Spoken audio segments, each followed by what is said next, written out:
And we're live. My name's Brian. This is part 19 of my playthrough on The Evil Within on AKUMU mode, which is the highest level of difficulty. And I'm certainly not saying that to brag. This is my second playthrough. It's taken me quite some time to get to this point. This is chapter 15. This is the final chapter. And I always clarify this, the parts have nothing to do with what chapter I'm on. I just never have any sense of where I'll stop or where I'll start, as this is a live broadcast. If I end up in a situation where I wind up dying a number of times, I could wind up stopping the broadcast, starting it again, and it'll just be another part. So this is potentially the final part. If I end up in a situation, especially in the gauntlet, where I end up dying over and over again, and the time elapses for about 6 or 7 hours of me dying, then that's fine. It would just move on to part 20. I'm hoping that doesn't happen. I'm going to load this. This is the save file I'll be loading. As you can see, it's on AKUMU difficulty. It is not on New Game Plus, otherwise there would be a clear sign next to it. So I started this game fresh from the beginning, from chapter 1. At this point I have a lot of my things upgraded. I am upgrading along the way. For me, on both playthroughs, on this mode at least, as opposed to survival, I found some of the earlier chapters to be more tense for me and more, in the first playthrough I got really frustrated at various points. I mean, there was one part, the 2 rooms on chapter 6, I may have died about 70 times. And it may have taken me about 4 or 5 hours just to get past that one sequence. The upgrading certainly, it more than neutralizes for me. I mean, it makes it much easier for later on. There are particular upgrades that I've done that have made the Keeper in the Fridge in chapter 13, the chapter 14 boss, and will make the 2 Keepers on this particular chapter very easy to dispose of, which had to do with upgrading the Magnum. Certainly that's not the only upgrade I've done, and as I've collected at this point all of the keys but one, I'll be opening the rest of the lockers, in which case the last locker should give me 100,000 green gel flat out. So playing through this way, and I've any parts that I can play in a stealthy way, that's what I've done. If there has been a save room available, as in chapter 3, for a long stretch of time that I can always run back to, I always say that I abuse it. For instance, if there's motion sensor bombs, now they are a little more challenging to disarm, they're faster, there's more of a chance of them blowing up in your face. Instead of trying to disarm 4 of them in a row, if you want all the parts, you can disarm one, go save the game, come back. If another one blows up, it just reloads, you have the parts from the other bomb. I try to disarm as many traps as possible, to collect as many parts as possible, to save up. Typically in the beginning, chapters 2 and 3 were more stealth-oriented, in which case I try to dispose of enemies by using my knife, by using stealth kills, by using traps, or running away, and collecting as many trap parts as possible, because I knew I would probably be depleting my trap parts by using a lot of bolts and or ammo in chapters 5 and 6. For the same chapter 7 and 9 I used for chapters 11 or 10 and 11. But even so, I mean, as I move along, I mean, with upgrading, it's sort of, the hardest situations for me have to do with having a lot of the haunted surrounding me, especially since they're twice as fast and more aggressive. And upgrading certainly helps. Hey, how's it going? So I'm just gonna load this. This is the last chapter.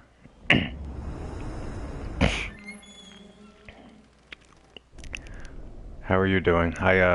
You can hear me okay? This is odd because this is potentially the final part.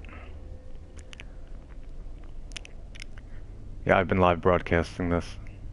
Well, not in one playthrough, but since chapter 1.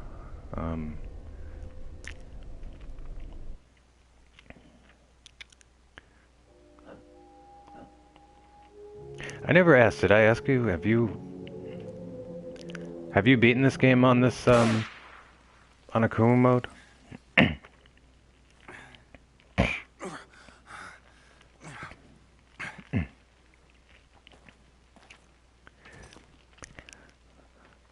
Alright, it's good that you can hear me. Sometimes, I mean, especially if there's someone in the room, I'll ask just in case. Because I'll go back and look on Twitch TV afterward to make sure that things are okay. That's why sometimes you'll see, like, you know, I'm loading a game and I usually recommend keeping more than one save file, especially on this mode for different reasons. But I have more than enough save files, and some of it's because of, you know, in case something happened. You know, somehow it didn't end up on Twitch or my mic cut off, that I could go back to a point and broadcast it again. But I haven't had that problem yet, which is good.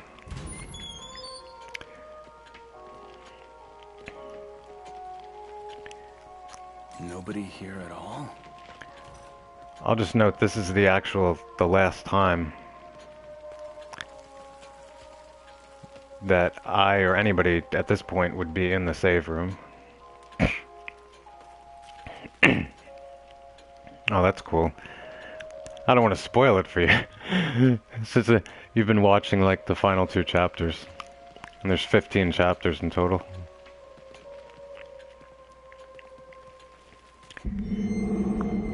And the mode I'm playing on is the Ruvik? It's the highest level of difficulty, in which case you cannot, you can't get hit once. But that's not that. Although that is a prominent feature, it's not the only. It's not the only thing about this mode that makes it challenging. And for me, this is my second playthrough on this. But doing this the first time was probably the hardest trophy I've ever gotten. And it's required for the platinum. I mean, if this trophy was not required to get a platinum, it would be much easier to get all the trophies. At least from my experience.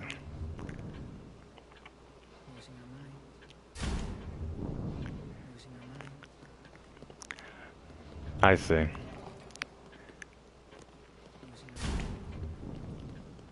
I like this game. I like playing it on the standard or survival mode more than playing on this. This is more of just a, I mean, originally playing it, I played it on this mode in order to acquire the trophy. It's a lot more challenging and potentially frustrating at points. Just, it's not only the one-hit kill, it's the fact that the enemies are literally like twice as fast. They're more aggressive, they're more erratic. There's extra traps in the area. Some of the scenarios and there's environmental changes. There's things that are different in the game, which makes it more interesting, because if it was really just about getting hit once and everything else remained the same, it wouldn't be as challenging. But the first time I got through it on this mode, I looked at my deaths at the end and it was like 600 something. I mean, it was probably close to 700 deaths. Which really equates to being hit 700 times, because that's...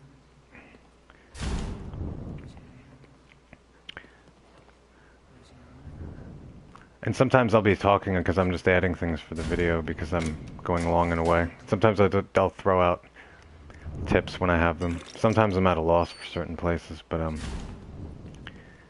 this is the final like area where you can be in the save room.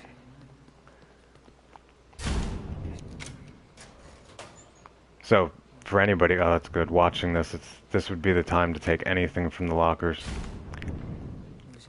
Which you don't need to take everything. Everything will carry over to New Game Plus, but there will no longer be any access to the lockers. No more access. Well, that's pretty much it. You will access an upgrade chair at some point with a save file. It won't be in here.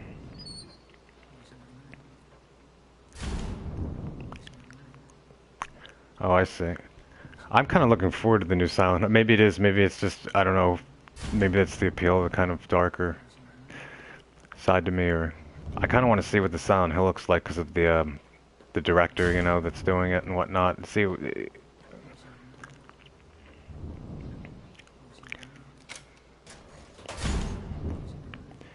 This last locker, and this is what I'm talking about. This is 100,000 green gel flat out.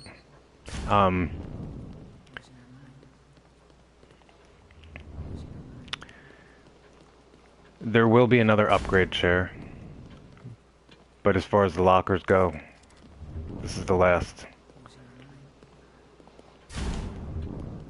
time you'll be able to do anything about this.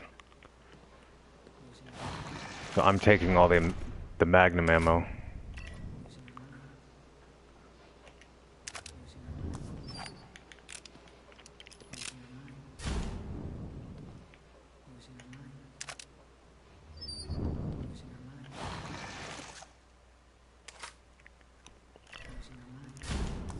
What this chapter is really is, I mean, again, I'm not playing it right now for getting all the collectibles in the story. This is for just playing on this mode, and for anybody who's even, you know, interested in the game, but interested also in what it can be like playing on this mode.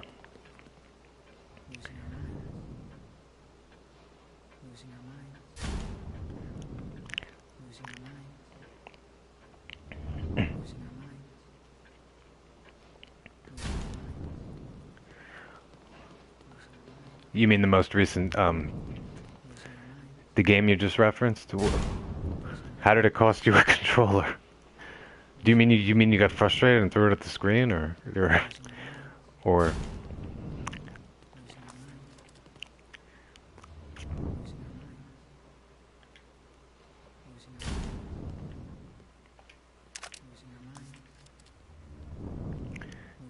Of course, hearing Leslie losing our minds on and on and on in the background is sort of, it's very comforting, but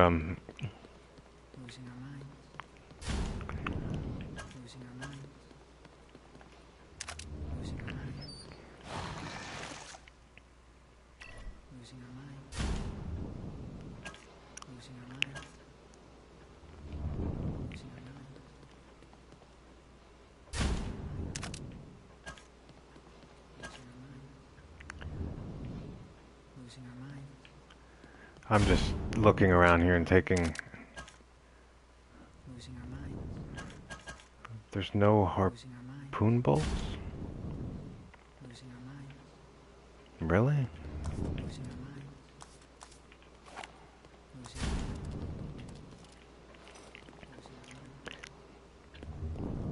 So how did it cost you? Because I guess I could look at that in two ways. Because some games like seem, depending on. Oh, I see. For me, I watch a lot of horror games and I've played a few horror survival. Although in this game there were a couple of times that I had some of those jump scares. It's really because of things that just suddenly burst out in front of you. Even if it's not threatening. Like there was an apparition on one board that burst out a door like right in front of you. It doesn't even hurt you, but it's just a sudden, you know, that could easily make you jump. I can... I can't believe it split the controller in two. Wow.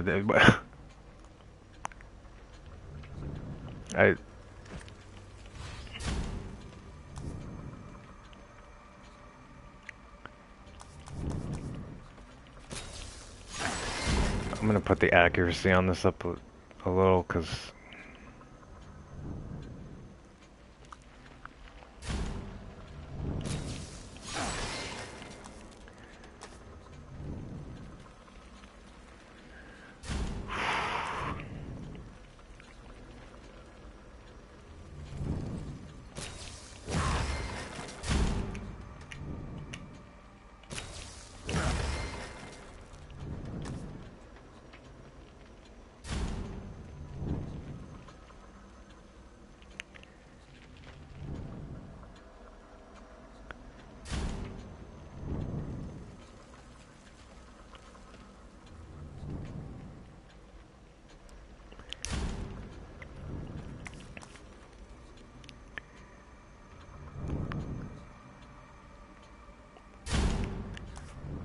I mean, your controller literally split like in half on the floor.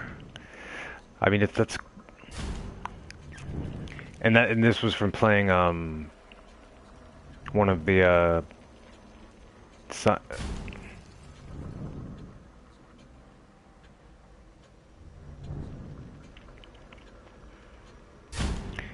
when you first mentioned it, I didn't know whether or not how to take it because I mean, there were times during my first playthrough on this mode. I mean, I tell this to people and they don't, and sometimes I can understand why they can't really envisage this, but because my voice sounds so monotone. And part of it's because I'm conscious of broadcasting, but when I played through this the first time and in situations on this mode again, playing on this level of difficulty, there were situations I got in where I kept dying over and over again, which has happened during this playthrough, but not to the extent that it did on the first one. Where, I mean, I was finding myself like just screaming at the television. I mean, I was so frustrated that in chapter 6 in the beginning, there's these two rooms that your partner, he has to get through, you have to wait for him to open two doors, and meanwhile there's enemies piling in a window. And it's a very compact space and you cannot get hit once, they're twice as fast. And really, those two rooms on this mode are pretty notorious for being like one of the worst sections. And you would normally think, or at least I would think, I know I'm kind of digressing. I'm just thinking back, like, that when after playing this on the standard difficulty, I thought to myself, and maybe this is just commonplace to think, like, well, if I play on this mode and it's one-hit kill, I'm thinking of, like, the boss encounters as being the worst. When really, the worst in my experience are the most challenging or frustrating, potentially. I mean, I've gotten frustrated situations playing this mode is when you're surrounded by a group of haunted or you know, the standard enemies in this game, because of how erratic, aggressive, aware, and they're literally twice as fast, that when they're surrounding you and you're in, especially if it's in a compact space, I mean, it's just pure chaos. You're just running around in circles and there's axes flying and things like, I mean, it's just crazy. I mean, some of the bosses don't really behave that much differently. I mean, they could be faster and maybe take more damage. Like, Laura's twice as fast, and I know you don't know who that is, but I mean, like, there's a boss in chapter 10 at the end, and on this mode he doesn't really, there doesn't seem to be much different about the scenario. And he's kind of notorious for being a difficult boss, or at least annoying, because of one reason is because of the one-hit kill that he does when he turns purple. But on this, again, since everything's a one-hit kill, I mean, stepping in a bear trap is just threatening as getting swallowed by the creature, and and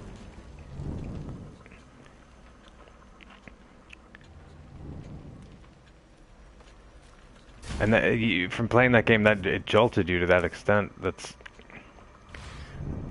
the reason. I mean, is it just? I guess it's more of the. So I guess you don't play a lot of horror survival type games.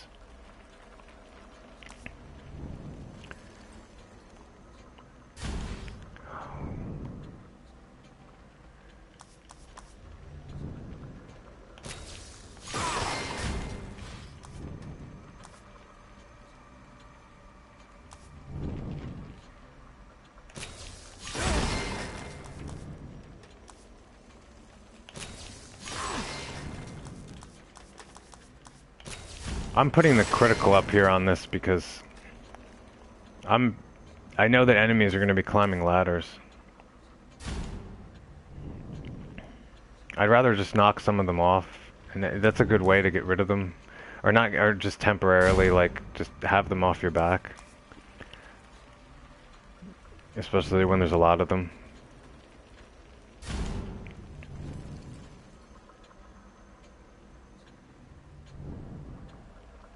I don't know, the handguns, I don't know how much worth that'll be.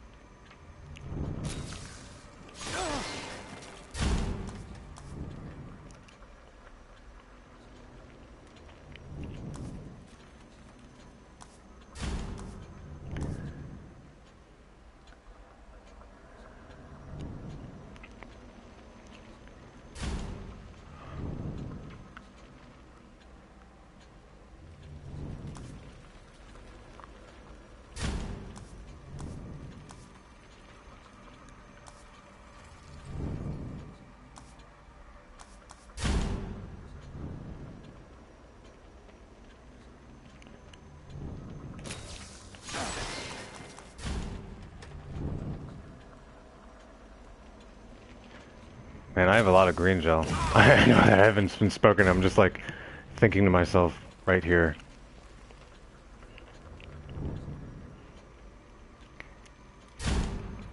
That I mean, obviously, I mean, I'm on the last chapter right now, and this game can be completed without doing upgrades on this mode. I mean, I don't believe I would have the confidence to do that. I mean, usually a lot what I've been doing through this playthrough is, especially earlier on, collecting as much as I could to prepare for later on, and making it a lot easier. So,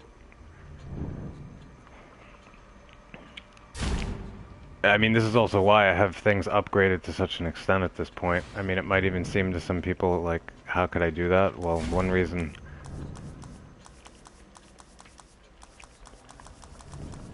Your 4 abilities. Life gauge is absolutely useless to upgrade, and so is syringe recovery. I don't bother with the melee because melee fighting on this mode, especially with one hit, isn't a great idea, so the only thing I've done is sprint. Which is really helpful.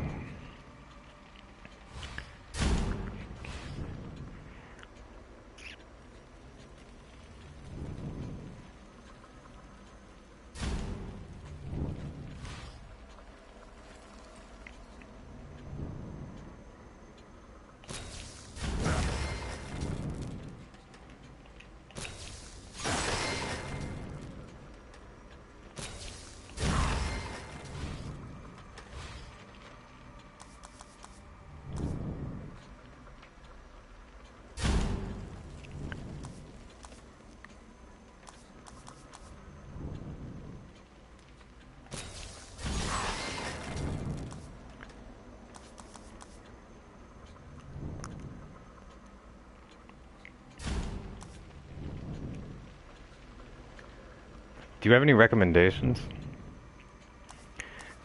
Because I mean, I want to check out the free games, but I can't think of something to play after this. Do you know of any good on the PS4 horror survival games?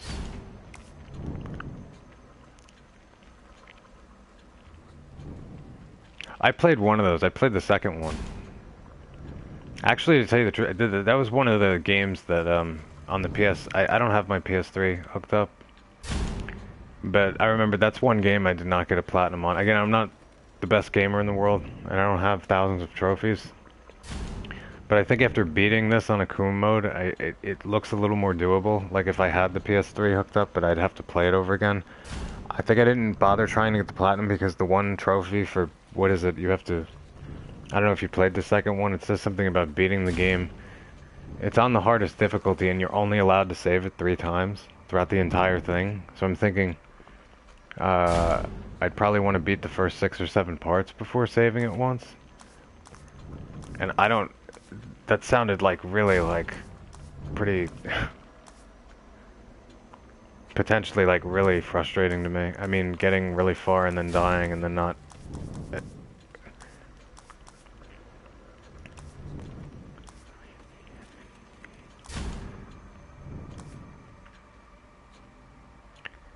But there is a third one, right? And there's a third one that's available on the PS4?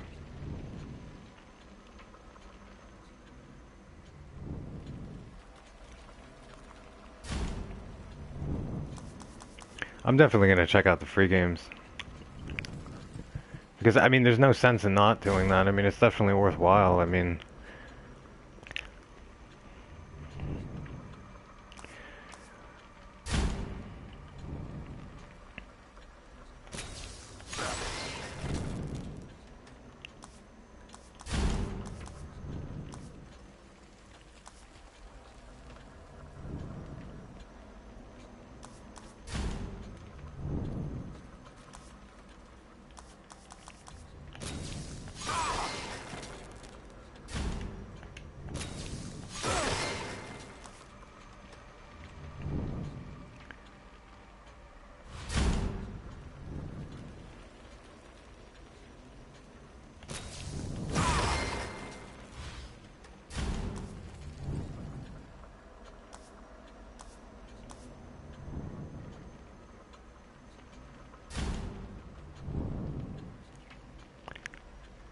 Oh, so you never played it?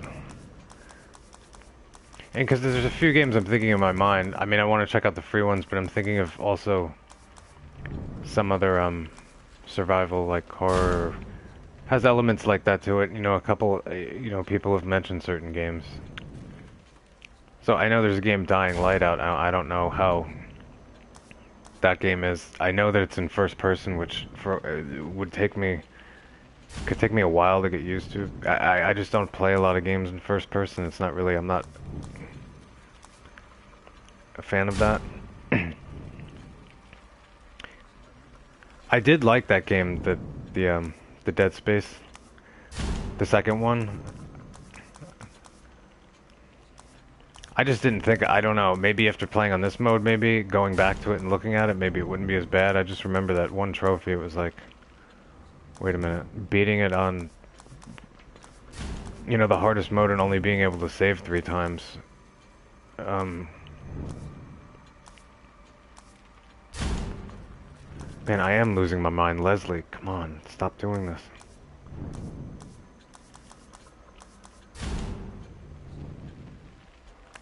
What am I doing? I can't think straight.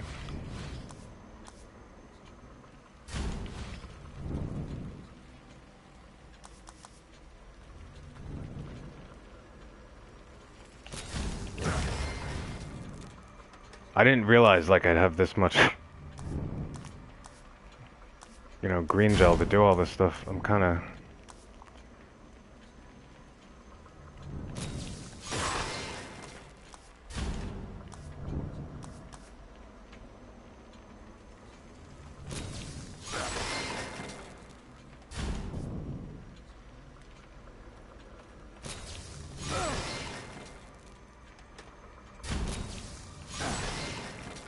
I've never played, see, I can't compare, I've never played the other one either, the Dead Island game, so I don't know what that's like. I'll just put it, is it more like, you've been watching this game, is it anything like this, or is it more, action-oriented, like, do you wind up splattering, like, thousands of enemies, or is it...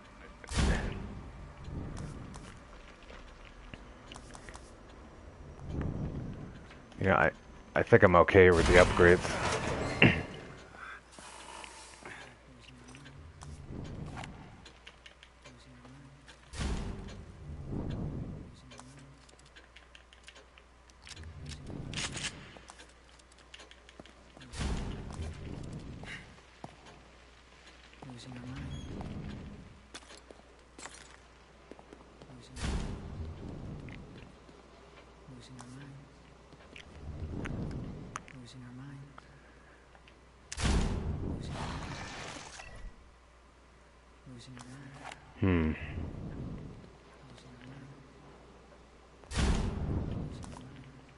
Maybe I can wait. I don't know. I can wait on a game like that. I think if it was in third person, I'd be more likely to. It's really not just I should say oh, there are harpoon bolts in here. Horror games, because I like stealth-oriented games as well. And this game employs stealth. A lot of horror games too. So games like Metal Gear Solid. I mean, I like that. I know there's another game coming out, a Hitman game, that might be interesting. I am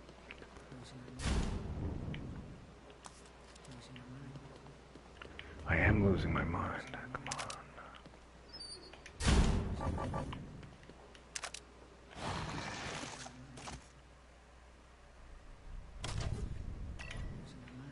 I am stocked and filled up on everything. These bolts, with the exception of the freeze and the flash, all the other ones are at level 5.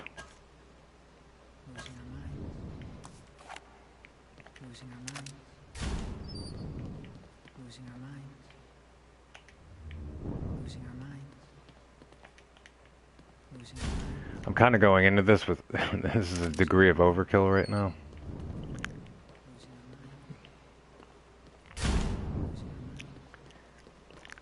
Oh. I played one of those. I believe it was the second one on the PS3. I actually had a platinum in that one. I really liked the story element to it. It made sense. Like I liked how. Yeah, I liked that game. The only thing that gets me is like certain multiplayer aspects in games. Like if when they're included, I kind of wish there were some games where, you know, if they had multiplayer trophies that they were kind of separate from the platinum. I mean, it really depends on the game, but I guess it's a degree of me thinking that, especially if it's an older game, that if some of the trophies require a number of people to be playing the game, it sort of makes me feel like, to some extent, it could be impossible to get.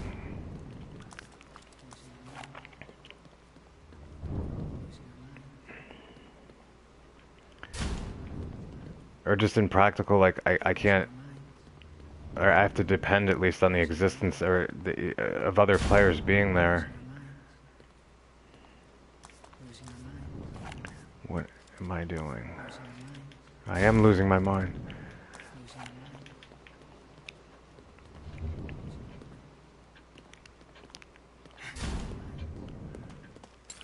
Yeah, I only played one of them. I know, like, I went... Oh, I can't go through here. I went to the store... Did they do... I don't know, I'm looking at the game and there seems to be two of those. And I don't know what... Did they have two new ones come out at the same time, or is there...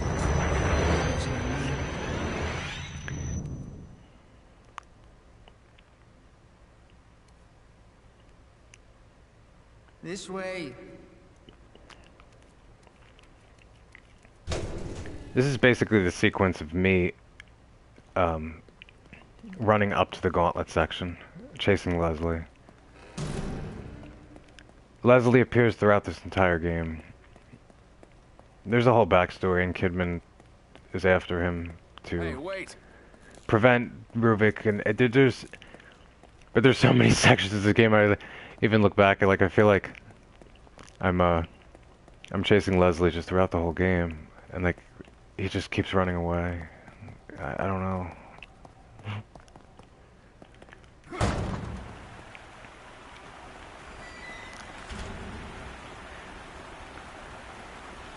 But you said you haven't played this, so you're basically witnessing the final part of this game. All right, kid, where are you taking me? In which case, I've more than prepared myself. And I could still die a number of times because I'm not an expert gamer, and this is the hardest mode, but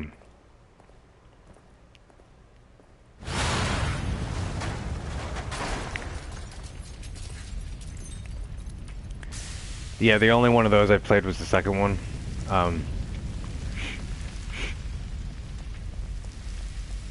It's so hard, like, it feels like nowadays it's like, I don't know, when I was younger and I think about, you know, getting a Nintendo game or something, that, you know, I could have a couple of them and be playing a couple of them. It feels like with games today, some of them, like with how, especially with the multiplayer facet being so commonplace, that, like one game you could be playing forever. And sometimes I find it difficult to jump from one game to the next. Like, I could be on a game for a long time. Which is great because I feel like I get more than my money's worth. But, you know, I know there's a lot more games and things I would like to... This way. play. It's just that... Going to come down. This way. There's some games, like, I mean, I could literally just keep playing, like, on and on and on. Especially with it, when there's really good multiplayer on it, it just feels like...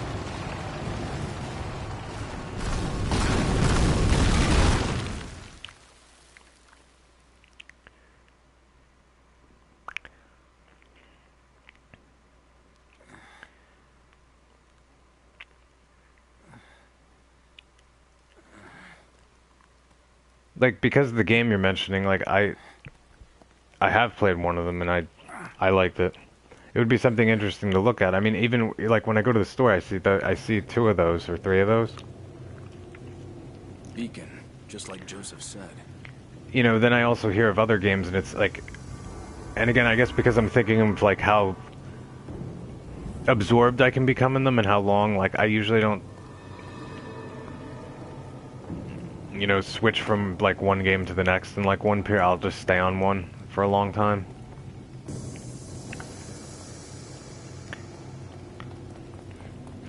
It probably is best that I check out some of the free games first. Maybe it would be nice to play something that wasn't taking me a very long period of time to complete, or at least when I'm trying to like get a platinum trophy too for something. Although if I am going to do that, I don't know what game really to get at this point. I mean, it seems like there's a lot of good games, or even if there isn't a lot, even if there's only like 3 or 4, I just know getting one of them, I mean, I could spend a lot of time on it. Yeah, I played on PS3, the second one. I never played the first, I played the second,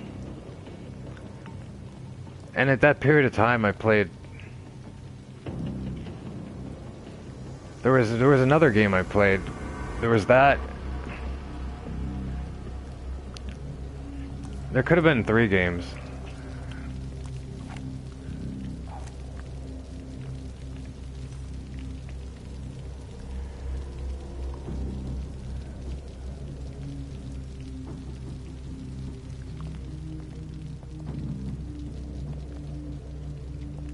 Well, this would be good, because, like, if they're free, I mean, if I wound up even not liking them, it wouldn't be a big deal. I guess I should be. That's kind of the first thing I guess I want to check out. I knew it.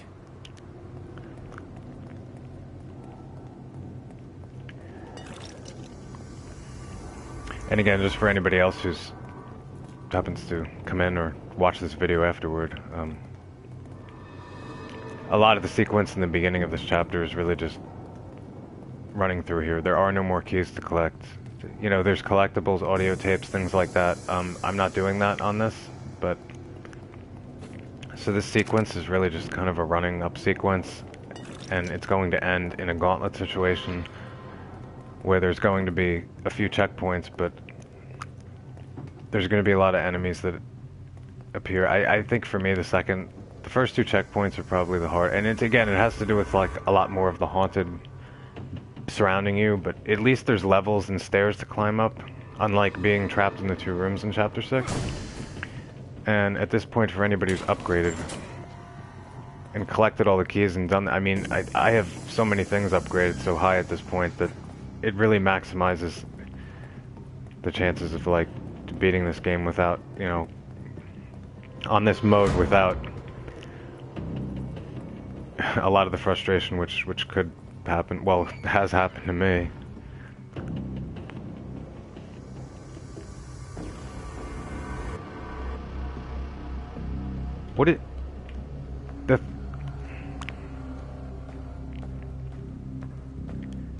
Yeah, I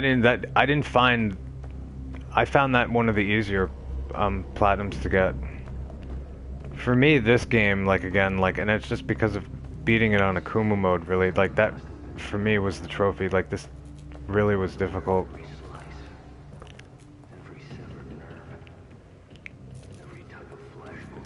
It might not even seem like it at this point, and to some extent, I've really made it a lot easier on myself by the way I've upgraded. And in a way that was part of making this, the way that I made this video, with upgrades, was a way of, like, earlier on, I sort of just gave out whatever tips I could. It was a way of me coming from a point of view that I'm not, you know, I never say, and I'm not, like, an expert at games. I guess it was a way, it's a way, too, to, like, to show that, you know, that beating it on this game is doable, and that it's not... It's a place I know so well. I guess you don't have to be an expert, and one of the ways, I mean, if you upgrade and collect everything, I mean, it makes it a lot easier later on in the game. I mean, for me, earlier on this mode the hardest part for me on this, or the most frustrating part, was starting in Chapter 5 and through Chapter 6. Meeting up with Joseph and having to protect him. Having to keep his health maintained while not getting hit. And being surrounded by a lot of enemies, especially in Chapter 6. I mean, and he dies much quicker than he would in other modes.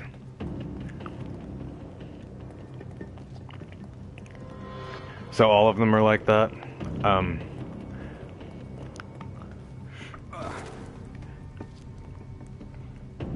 Oh, just to point out for you, you see me running around like this. In this game, in the very first chapter, this is where you are. You wind up running through the same area, at least where I am right now.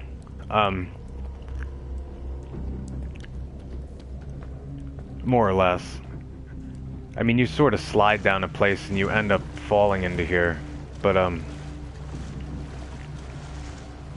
it sort of segues, it feels like, you know, kind of like that circle thing.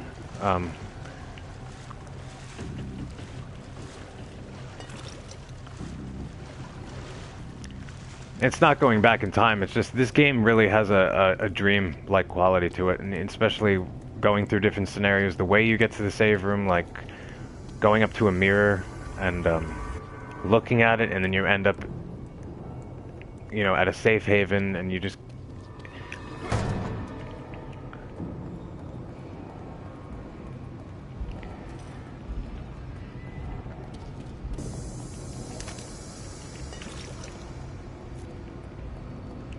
It's Leslie. Get back here. Goodbye. I mean, this is in the beginning. You actually end up picking up a document right in the beginning, in the first chapter, right in the same place. And see, it says newer note from sewer. The difference here is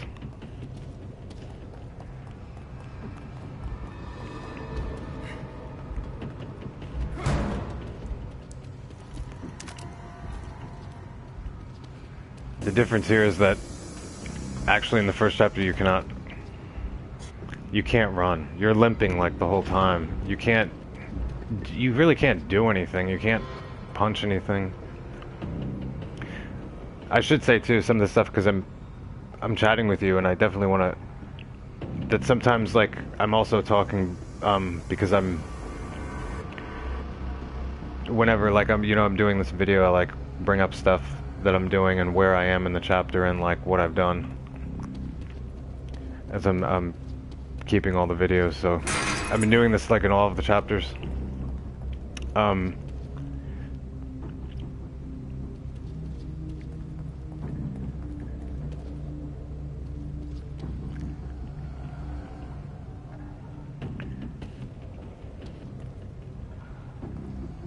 What do you mean?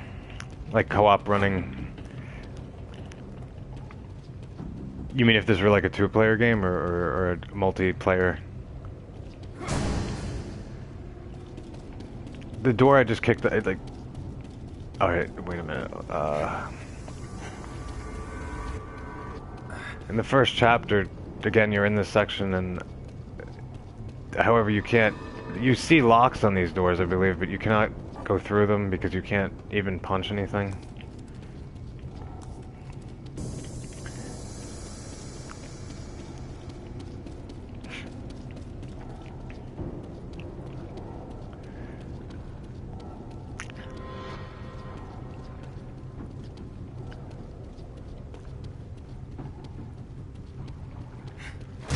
That just made me think with, like, you saying co-op story mode, thinking of... I'm just thinking of times, like, when I was younger, when I'd be sitting in a room with somebody right next to me, and we'd both be holding a controller and, you know, be playing co-op, like, right next to each other, rather than through the internet. And that's just the way it was. There was none of this, none of the multiplayer setup, none of this... I wanted to play a game with a friend, they had to be next to me. And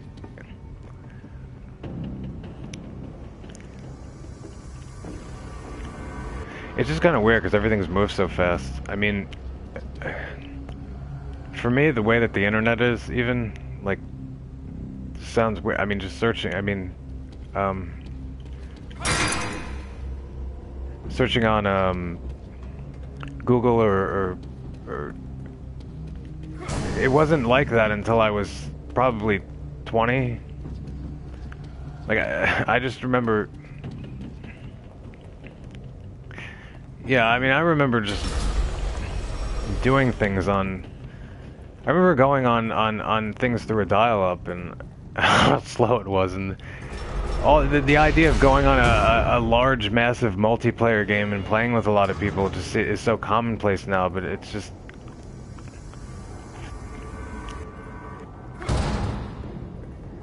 It's just remembering, like, if I wanted to play with my friend, like, you know, they had to be in the same room as me, and we'd be sitting there together and just...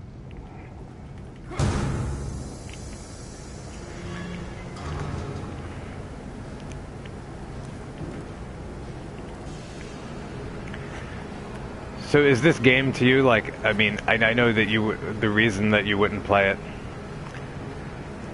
what do you think about what you're watching, like this type of game, like it is? It's it might be hard to say because you're coming in at the last moments, which again, like I said, I didn't want to spoil anything for you, but it doesn't seem like you said, you're gonna wind up playing it. Oh, I don't need that. By the time I realized Jimenez had betrayed me, it was too late. I was so close. He knew it.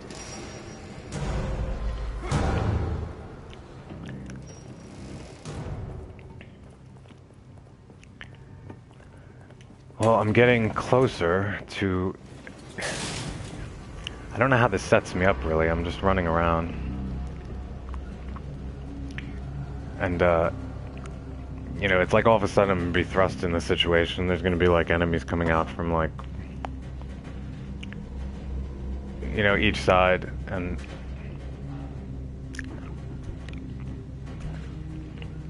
I keep referencing it as the Gauntlet, because that's what I keep hearing it being called. Sections of the Gauntlet section.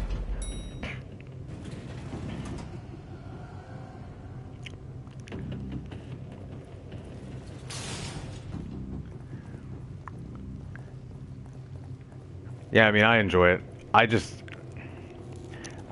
enjoy it more on the...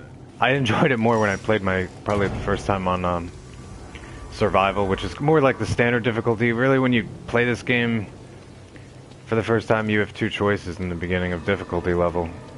This AKUMU level difficulty, there's AKUMU and Nightmare, which aren't available. I've never played it on Nightmare mode.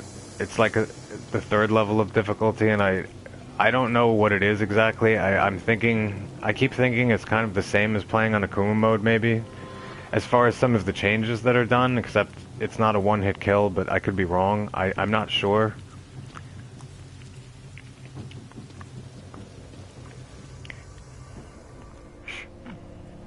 I mean, it might look different from my perspective. Even if you look back on, like, my entire playthrough, you'll see. I mean, visually speaking, I like the way that the way this is done. In a way, it's kind of like almost like you're in a lucid, like, dream or nightmare. I mean, and in a way, you're kind of tied into a machine of shared consciousness, so it's like kind of like that. But the way that it's set up, like, visually, I mean, you could be going from one scene to the next, and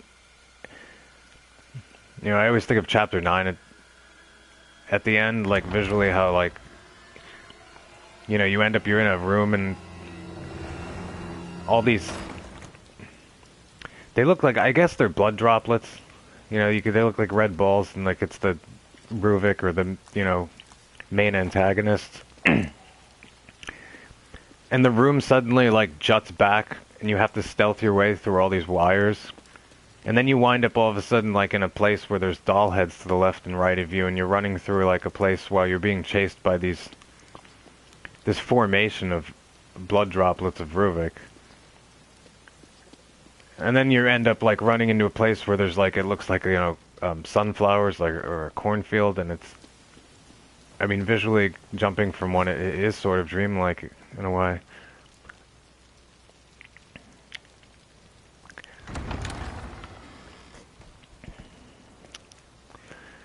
Or has that quality. I might be messing up some of my words. So, I'm almost at the point now where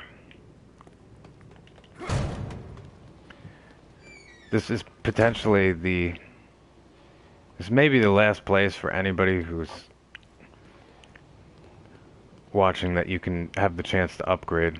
There is no more save room available, so there's no more access to lockers, but you could still sit in this chair. There's just no more hospital you can go to. I don't think I could do much with this. Well...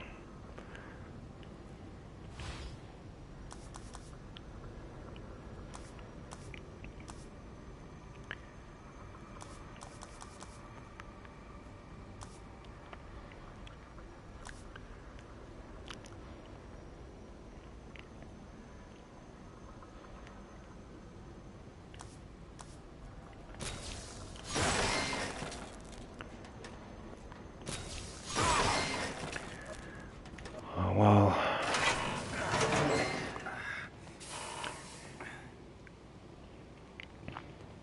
Really for me, and you might have heard me say this before, that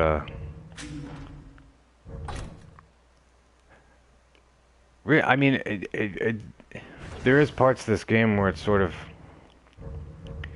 and for me it's like maybe in the middle of, I don't know, chapter 11, but especially chapter 12, where it kind of has more of an action quality to it, which is not as appealing to me. But I mean, even with that, I mean, it's if you're gonna do that, I keep saying it's sort of a good mix-up because it doesn't stay like that, and then you're thrust back in it, and you get back into chapter 13, and it goes like right back into sort of a horror type appeal.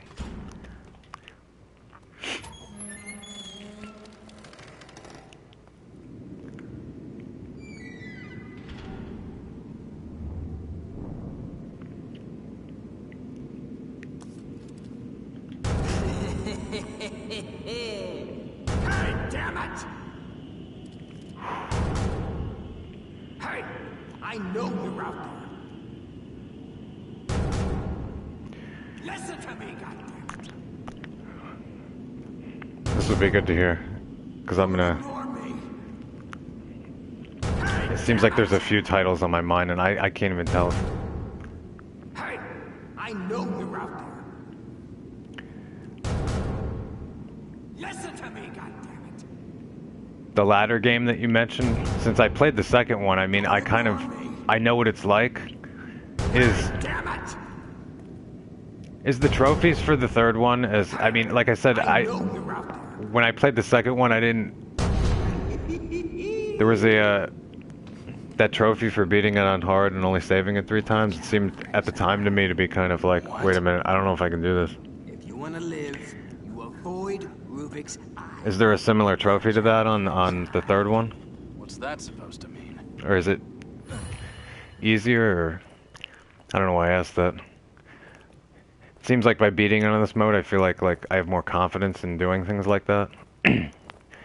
Maybe it's I feel like if I play another game, like, I don't know if I want to throw myself into another one that has a difficulty mode such as this in it.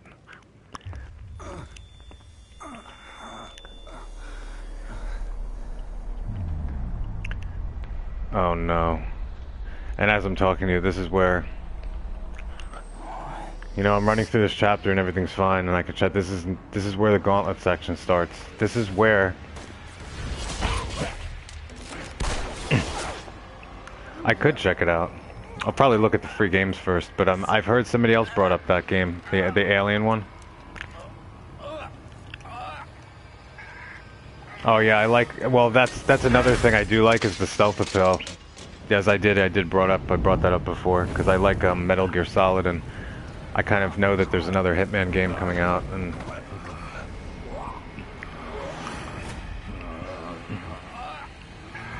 I can tell you as far as stealth is concerned, there's no stealth involved here. In this part, there is no. Every enemy is aware of you. There is no This is the thing in this game. There's stealth portions, and then there's portions where you can't employ any stealth because every enemy is aware of you. This is the start of the gauntlet section.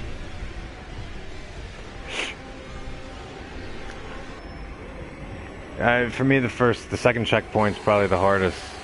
It was the first two, really. I mean, this is where a lot of enemies are going to come out. And one tip I recommend, it's not really even my own tip, I remember reading, it makes a lot of sense. And I did this, I think, on my first playthrough.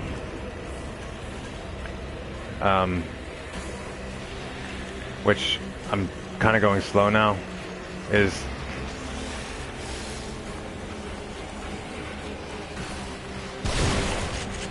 especially on the second checkpoint,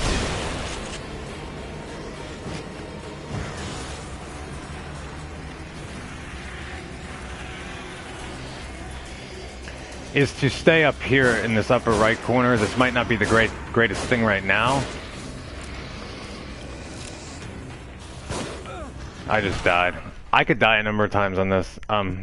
This is more of a intense moment. In this corner, though, it's... What happens is after the first checkpoint, a lot more enemies come out. And eventually, there's going to be a guy with a rocket launcher. And if you're up in that upper right corner and near the wall, he won't be able to hit you with the rocket. And it's good to get rid of all the enemies before dealing with him, but I'm not sure how this is going to go.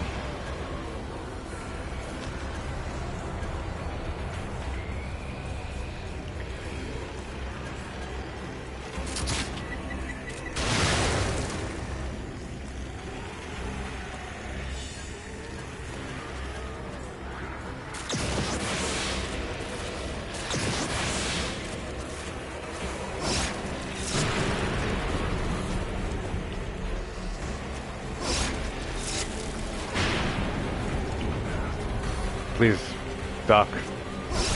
My flash bolt is level 4. That's the only reason they're staying stunned for so long, but...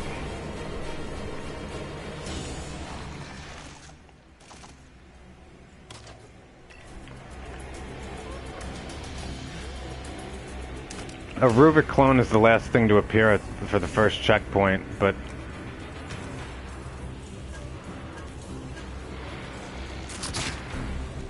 That's just for safety purposes.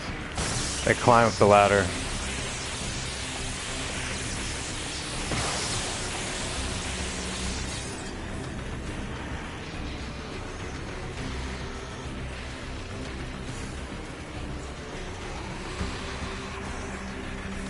Maybe I'll take a look at that game you're mentioning then. 'Cause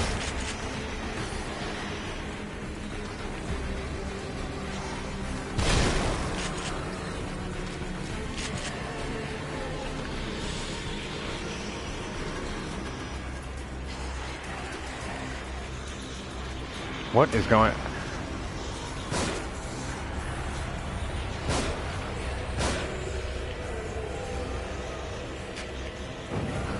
It's great when you can light a match and light enemies that are walking on fire at the same time.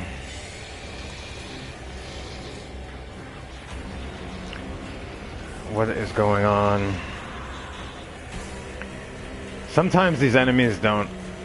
I guess they get... I don't know what they're doing. There's somebody else down there, and they sort of just don't climb the ladder. They get kind of stuck there. Oh no, there's a guy with a gun. That's not good.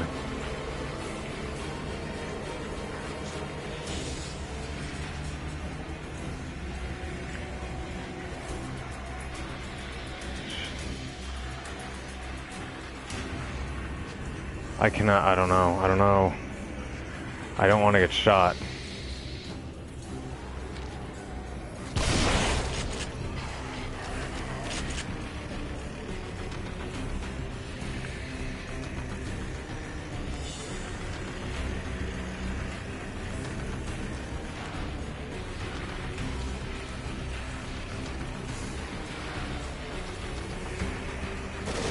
Oh my god, I almost died right there. That was not good.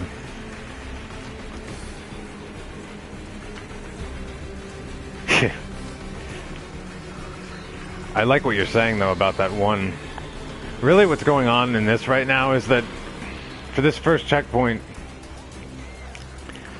and even in the second checkpoint, some of these enemies, it seems sort of, they hang by this ladder down here, but they just don't climb it. And really after I take them down, the Ruvik clone's gonna appear. And if I get him out of the way, it'll hit the checkpoint. At which point there's gonna be another swarm of enemies. The second checkpoint's a bit more difficult. And I know I digress there. I kind of like what you're mentioning about the isolation game though. That sounds really interesting, and it might be something I look at. Oh my god. How am I supposed to...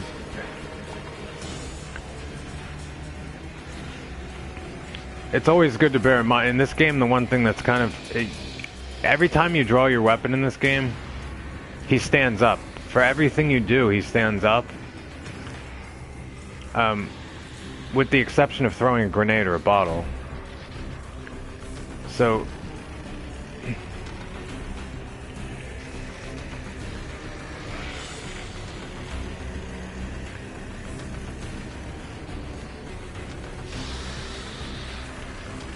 Are you gonna climb this ladder now?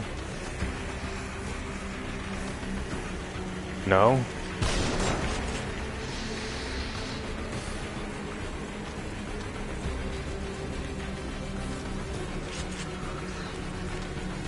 Okay, well the guy with the gun is down.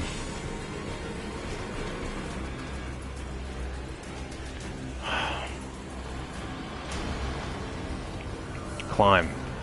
Okay, well I guess I can get them to climb the ladder. Is she going back down though? She went back down. Why is she going back down?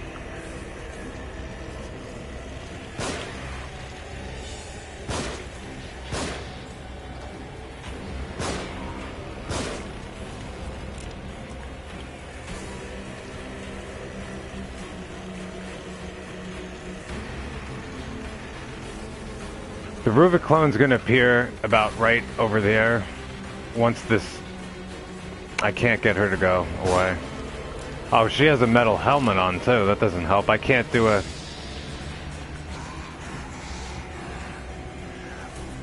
I've never played that. Is that, I haven't played a lot of things. Come on, I can't shoot her in the head. She has a metal helmet on.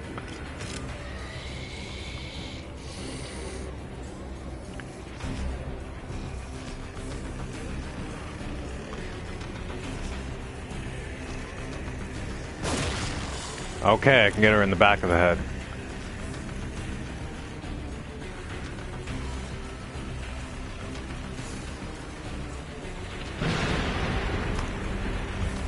Ruvik clones are especially dangerous in this game, but that surge that comes out of them can kill you in one hit on any mode.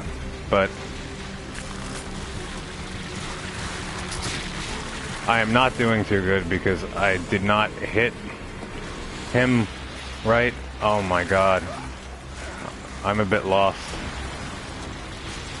I am just running now, and the surge is chasing me. This is terrible.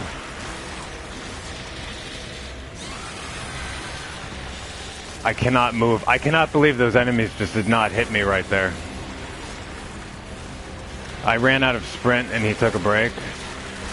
Come on. I can't see. I don't even know where Ruvik is.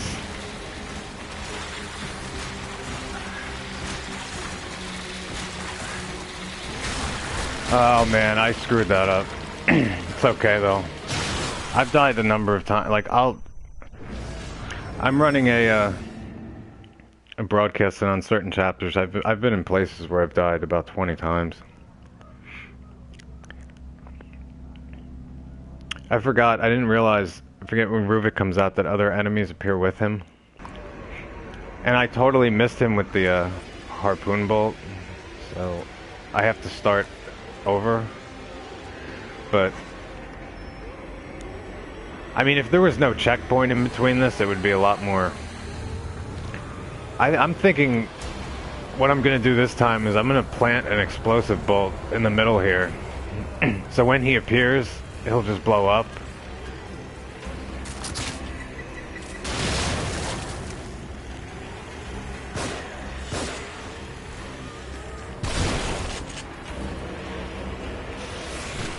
No.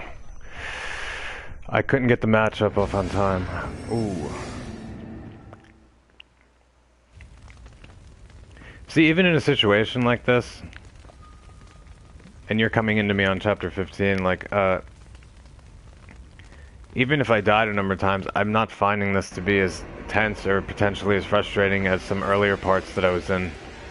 And there's a number of reasons. I mean, this area isn't that compact, and you have the ability to climb ladders, which slows them down.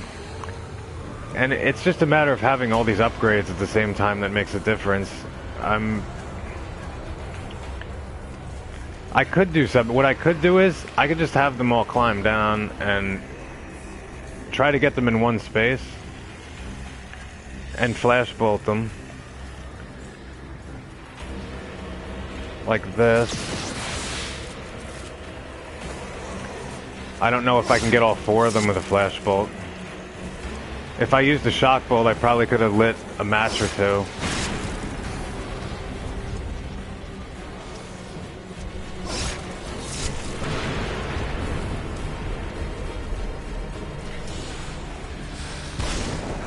I don't know why, I totally missed him with the shotgun. Maybe I should have made the flash bolt level 5. That would, I probably could have killed 4 enemies with one. I kind of like strategy game. I'd have to get in the mindset.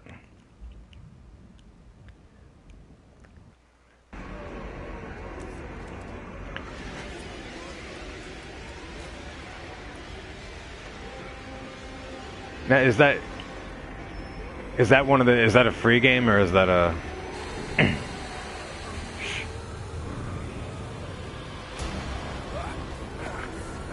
I gotta do something else here.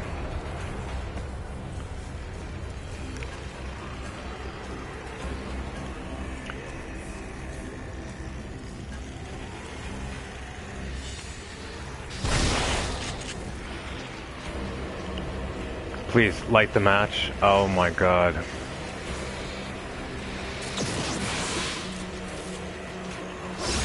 I missed one guy and he's standing right in front of me.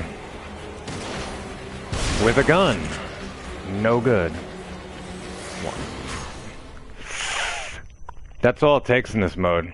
You see how my guy just, it seemingly collapsed like that? For no reason. It wasn't like that. The guy on the ground basically just hit me. It seemed on the leg. All it takes is one hit.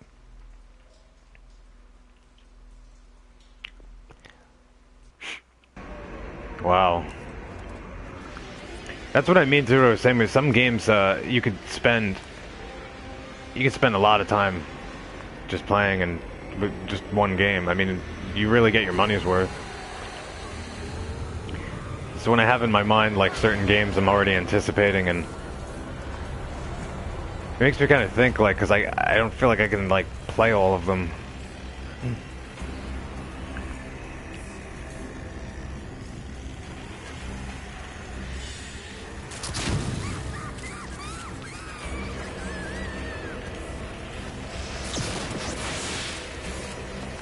Come on. No. Why am I doing this all right? I'm not doing this right. That's not bad. I mean, really, if you think 910 hours in the game, $30.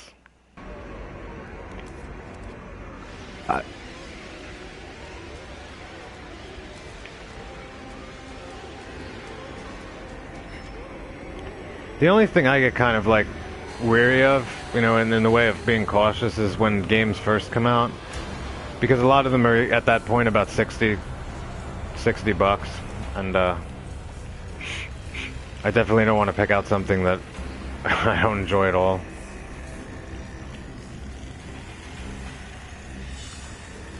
Why am I standing up here? This is not a good idea.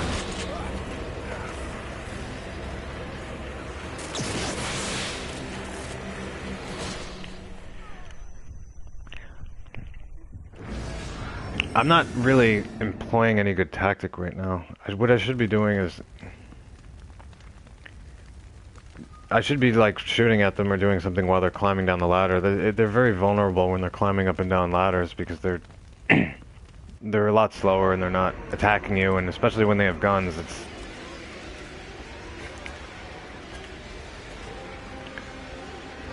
I don't know.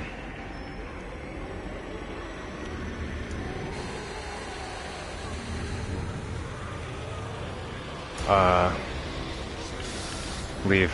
Leave.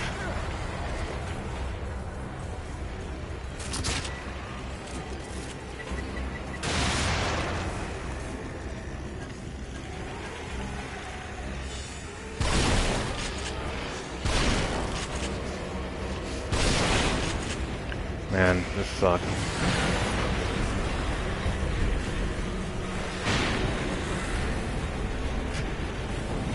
Well, I get rid of the first ones. It's easier because they're not going to jump down from here until the second part.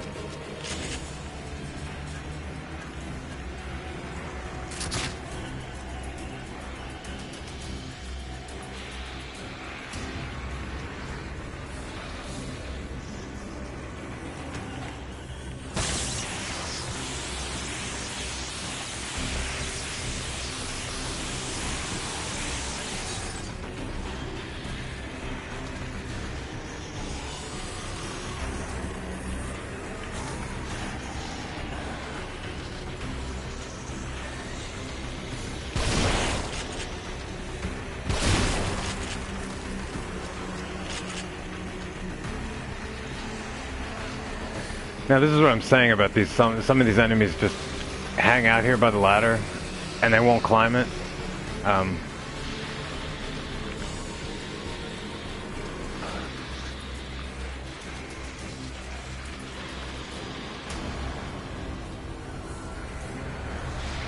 I should be down there. I mean, I should deal with the Rubik clone. I shouldn't be up here.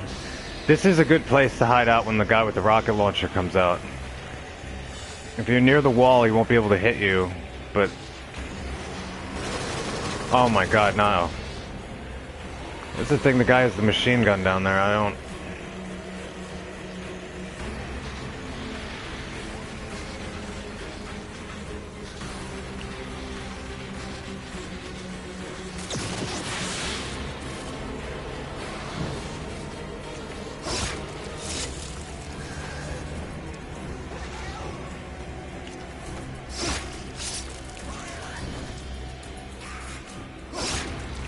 A flashbullet level 4, you can kill 3 people. The Rubik clone should appear here now. At which case they have to draw me in the cutscene, so this is not...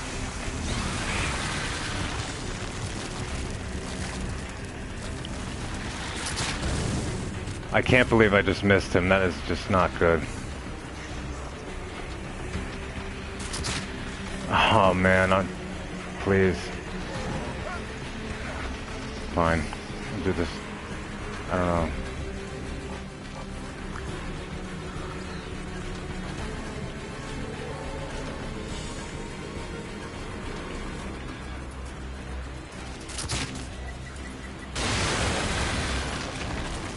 I can't switch my bolts quick enough. I am going to die. That's the thing with being in tense moments when there's a lot of haunted around, because again, playing on this mode for me, the most threatening aspect is the regular haunted, because they're twice as fast and more erratic.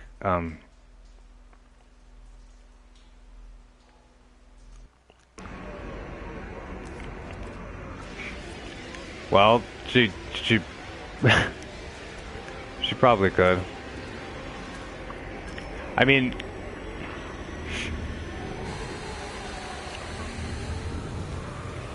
being swarmed by the regular enemies in this game, Under a normal circumstance where it's not a one-hit kill,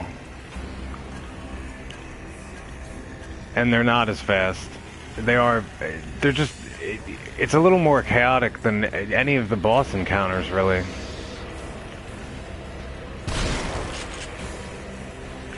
And when they have guns, it's particularly frustrating, because their aim is always dead on with the gun, so...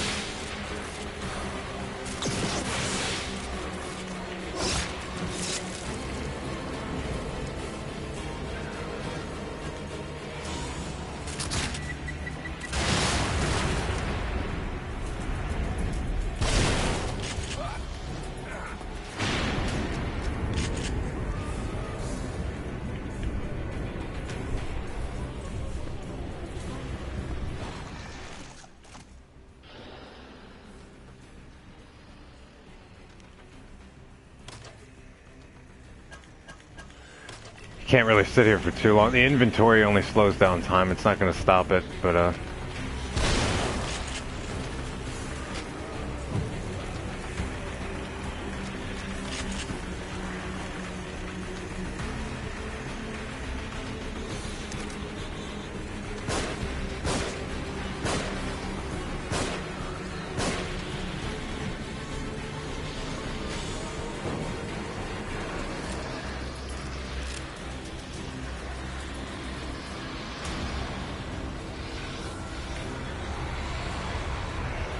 and there's usually there's a guy with a gun down here, which doesn't... I don't know what this is, they just don't climb this ladder. Which in one way is good, but in one way I could probably sit back here if they did and just, with my handgun, hit them in the head.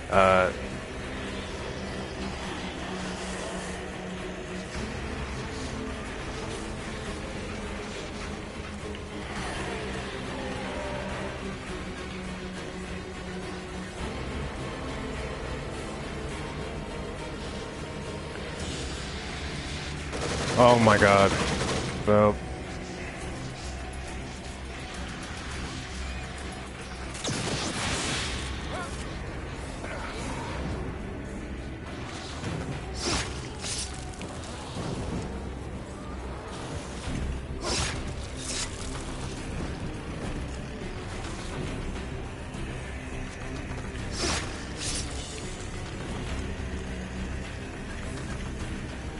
Let's see if the Rubik clone will just blow himself up if I put that there. I don't know.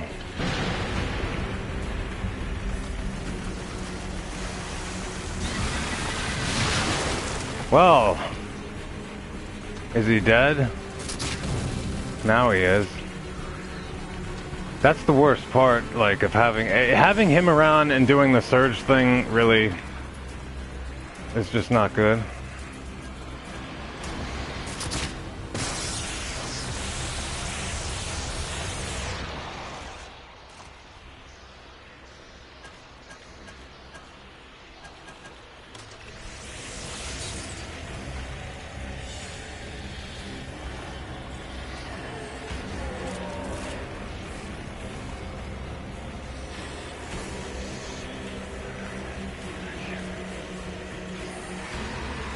I don't know what's going on. Why, nobody's climbing the ladder.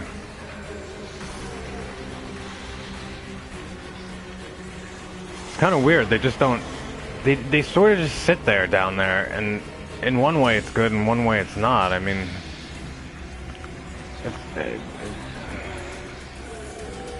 I can't get any good angle from... Oh...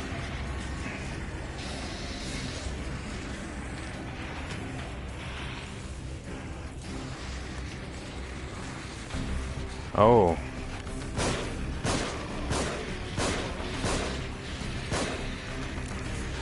No, no. Oh my god.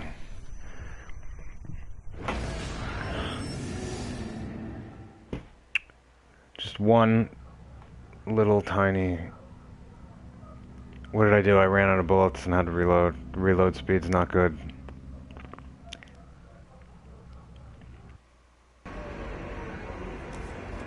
No more Resident Evils. Well, they'll probably then make a sequel to this, I imagine. Or somebody mentioned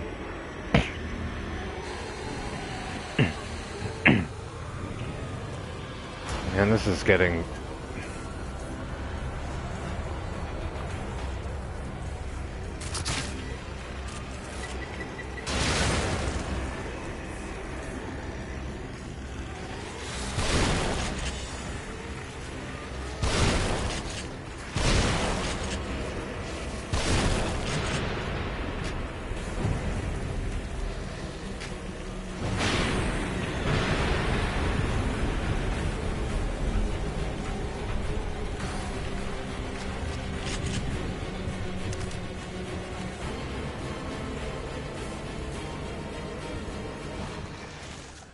I'm just gonna blow up the Rubiclone like I did before, try to. I mean,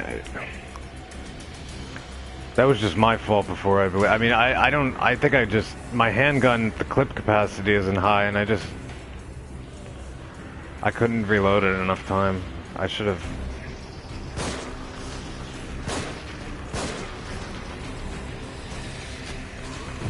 Oh, I was hoping to light both of them on fire, but that didn't work. It's good to always stand back, at least at their feet, when you light the match, because if I had been above his body, it just would have killed me with one hit right there. I mean...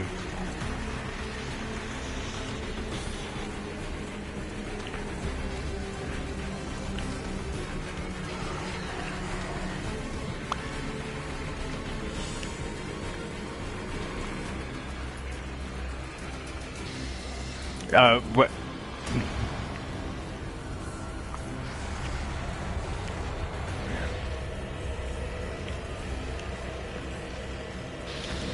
I'm not sure what the question mark. Alright, is it for,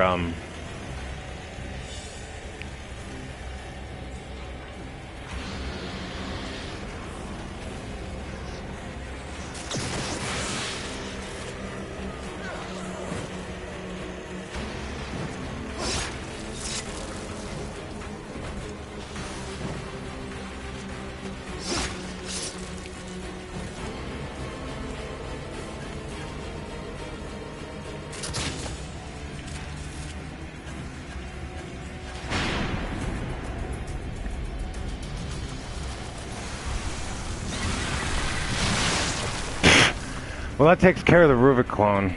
I don't know, it's sort of... If you know where he's coming from, then...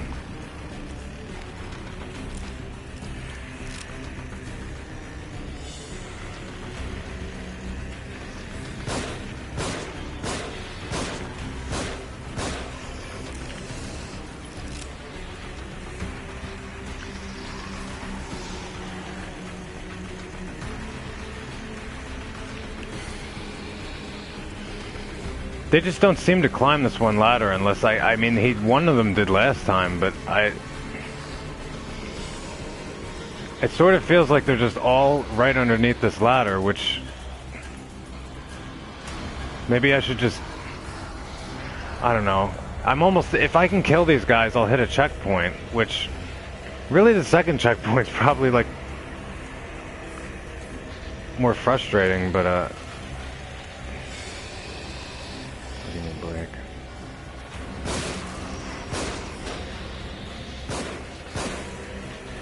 Well, he's not too happy. Are you gonna climb this now?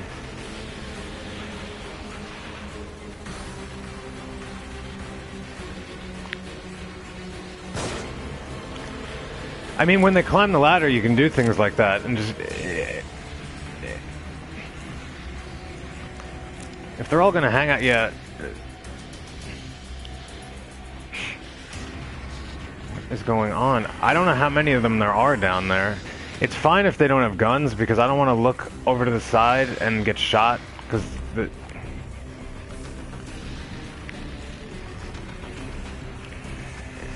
I mean, if I move forward enough, it seems like sometimes they'll climb and sometimes they won't.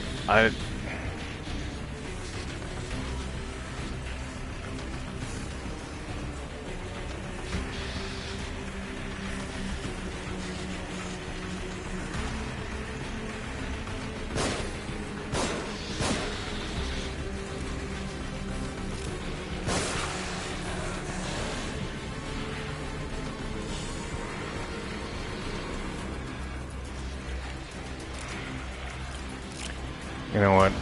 I don't know how many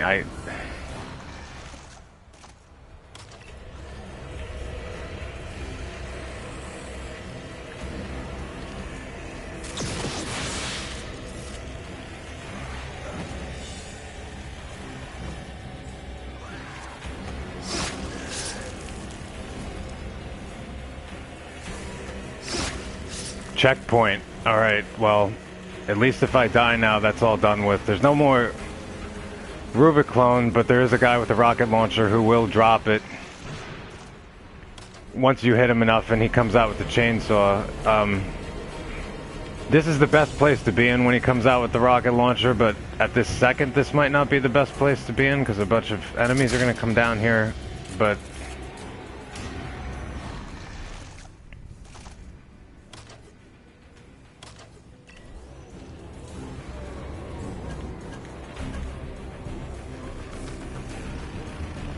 and they're gonna come over from over there. I don't know, when you see the waves coming up from side to side, they're gonna come from like different directions and...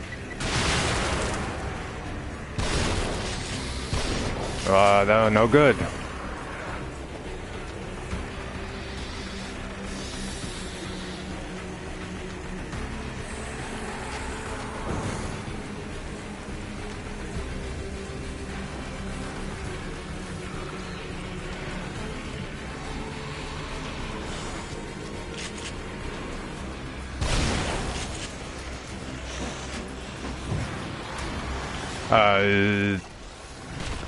I accidentally just hit the inventory. You ever do? I don't know. For anybody who's played. The right stick controls the angle sometimes. I've done that a number of times. I just press down on the stick and it goes right to the inventory, but... it's not a big deal. At least, I mean, I hit the checkpoint, but,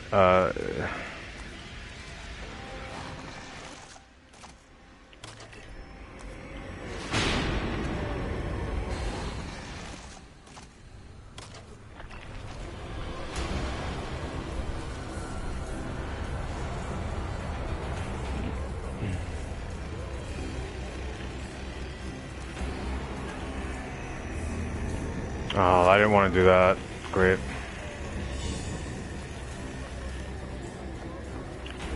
Well, let's try something else. This is at level 5. The shock should last for a long time. I could just burn all of them when they hit it, but if all of them get shocked, you just light them on fire. It's like a chain reaction at that point when they get electrocuted.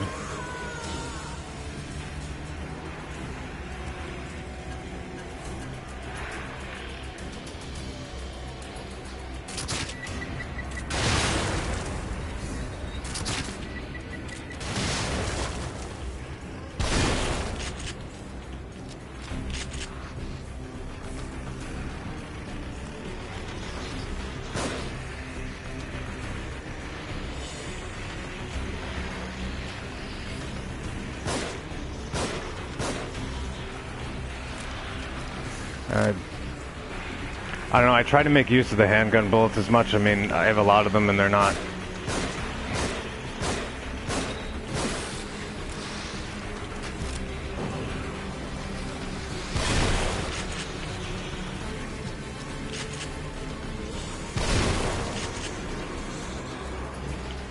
Okay, didn't light the match. No good. Okay. This is a pretty good spot to be in where I am. Because he can't hit me behind the wall. If I move forward too much, he can, but... I guess the idea here is to clear... just clear out the enemies before dealing with him. So he'll just come out by himself. Because he's going to drop it once you hit him enough, and he's going to come out with the chainsaw. It's just, I guess, better to have nobody around, and... Well, I guess if he keeps firing rockets, if there's enemies below me who aren't going to climb the ladder, I mean, the guy with the rocket launcher just did that. So I guess this is a good position for that reason, too. If the guy with the rocket launcher is just going to fire rockets around and he's going to kill the enemies. He's firing, like, right down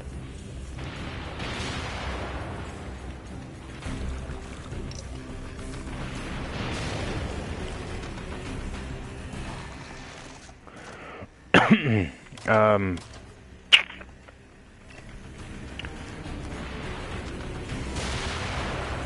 think he just killed someone. If I just sit here, he's just gonna kill everybody, it seems.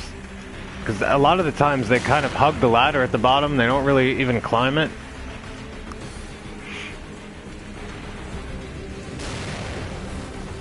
The only problem is getting out of this position. I can't tell if anybody's down there anymore or not.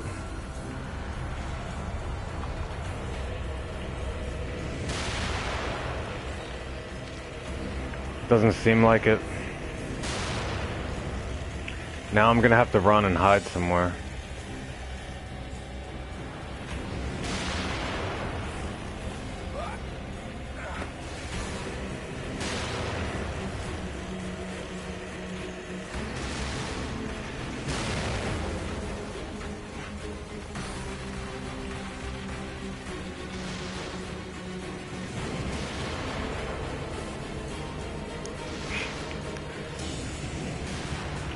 Yeah, this is...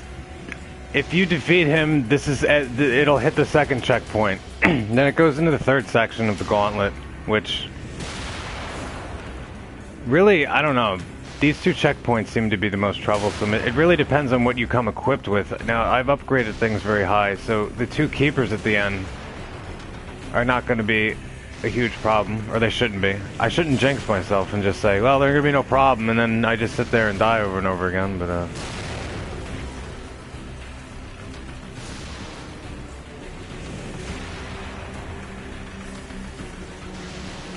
I usually have to stand up in order to find the right place to hit first. I'm not, because it automatically zooms in.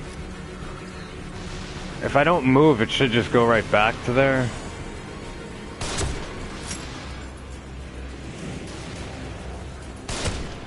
Now he's gonna drop it. Yes, he wants to make friends now, that's great.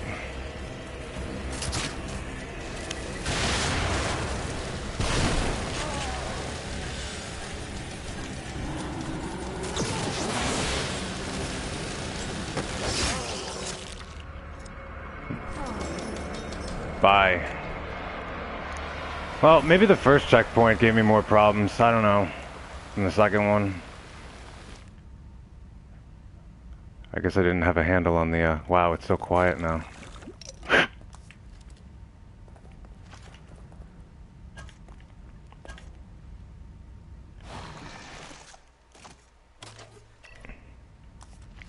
So now it's probably good to just run around and collect things. Syringes just aren't going to do anything. Wow, it got really, really quiet. The next part is like... I don't know, there's 4 people up on a balcony. It's like more of a sniper rifle type section. I don't know, it's good to go in with like rifle ammo. It's not the only way I imagine you could take them down, but oh.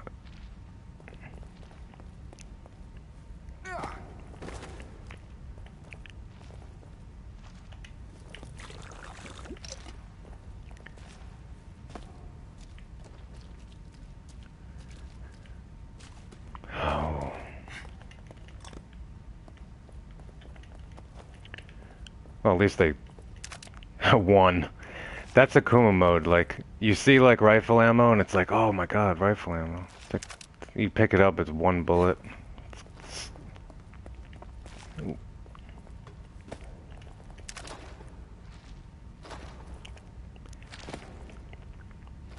Yep, that's the time here. So you live in the same time zone as me? Oh, there's more rifle ammo. Ooh, 2 this time.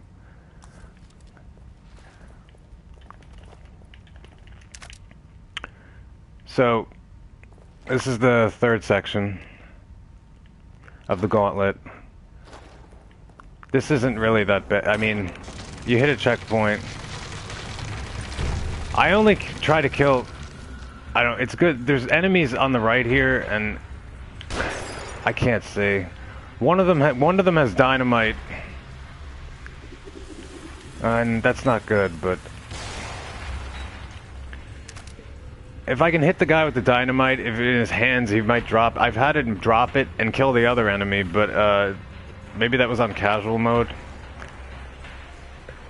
What I usually do here is try to get, because there's two more on the other side, is kill two of them on one side, and I usually go for the right, and then stay on the right side. And sometimes, like, I don't know, see if this works, because I can, if I turn the corner and go after the left people afterwards, that it just doesn't seem like...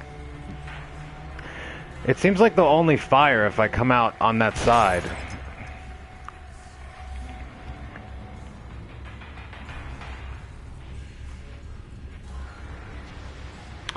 Oh no, no, dynamite. Where is it?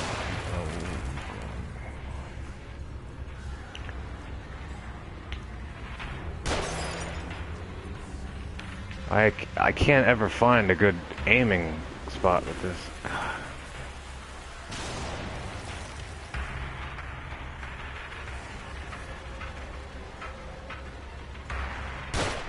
No good. I should have thought about that. For me, it's really finding where they are first. Yeah, you live in the same time zone, like, as me. I don't live quite as close as that. I live more in, like, central, but I live in the same... I live close to, New York.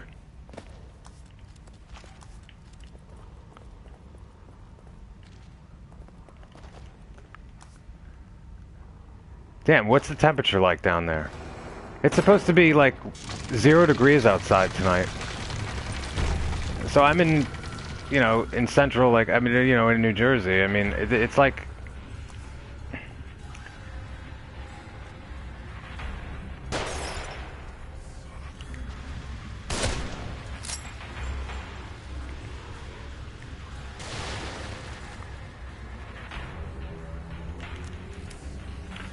I don't know, it looks like the guy with the dynamite blew himself up. I don't know if he...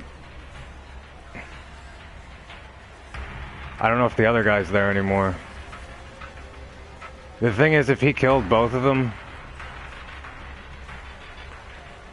I usually come around this way and look at the other side. There's a guy standing there. Rather than go around to the left, because... I don't know, maybe this guy's... Or maybe it's just casual mode that I did this when I stood up. He's not doing anything, but standing there. He's not aiming at me. And I could just pretty much sit here and kill both of them without them throwing dynamite or shooting me.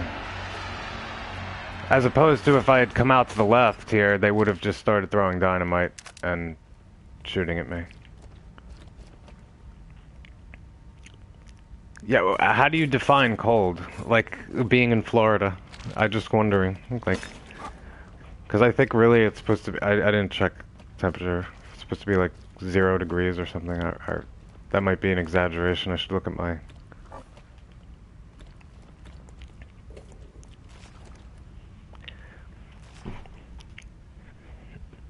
I should look at this.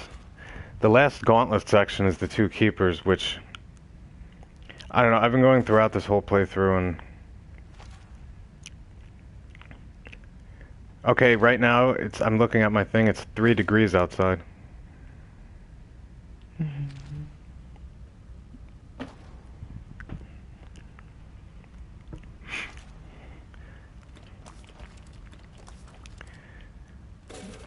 I was about to say, I don't know, since I've just been upgrading so much and open up all the lot. I mean, I have a lot of my stuff upgraded very high, and one of the things I upgraded was the Magnum. Now, this is another place where I use it to just get rid of these keepers quickly.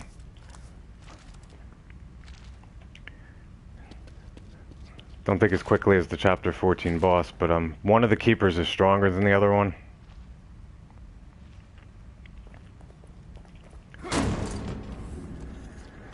This is the last part of the gauntlet section before the final boss, at which point, pretty much if you get past this, even if you had no bullets, no trap parts, you're fine. You don't need any of it anymore after this.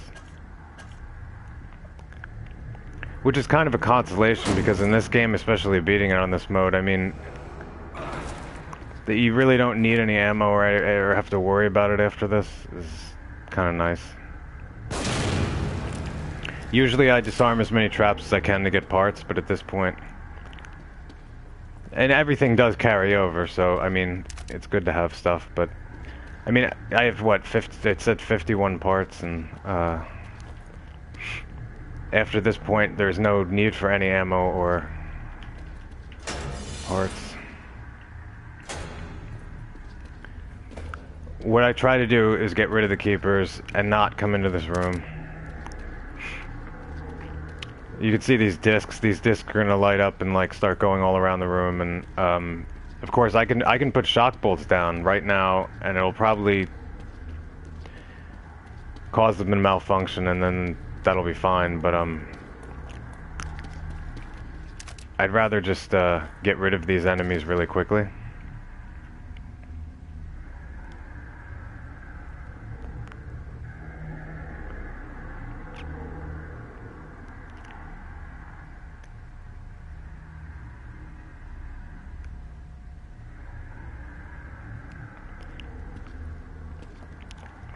What do you say? You're moving? What is the temperature like there? You want to? It's like, wait, you. I mean, literally, I looked at my thing. It's 3 degrees outside right now, which is sort of higher than I expected. I mean, it could go below 0. And I mean, if it's windy with the wind chill, it's not gonna feel like it's gonna feel worse. I imagine it's much worse northern of me. I mean, if you go farther up north, you know, to like Massachusetts or places that are farther up, I mean, it's probably much colder, but... So, this is a little...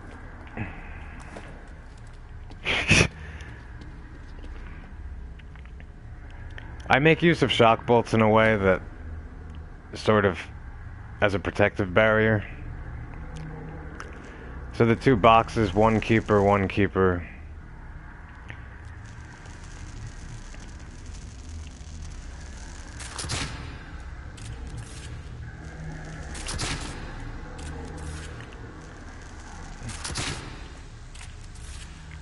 I'm making kind of a trail towards myself. That way, once they get out of a shock, if they run towards me, they'll run into the next one. The thing is, any shock bolt I don't use, I can always pick back up, so... Okay, well, I didn't mean to do that, but I guess I ran out of bolts.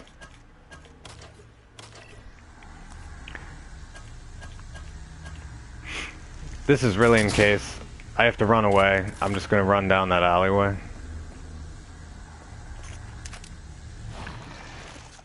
I'm gonna put my Magnum out. My Magnum is a pretty much level 4 for damage. For fire rate, it might be at 5. I don't know.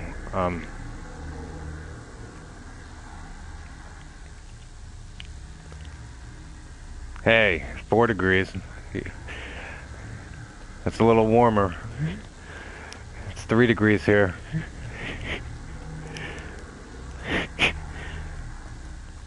I mean, it's really cold.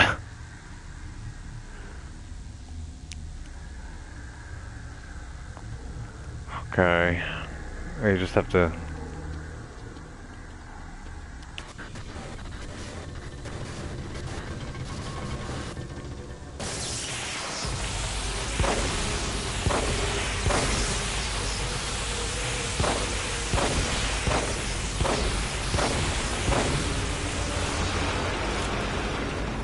One of them's down.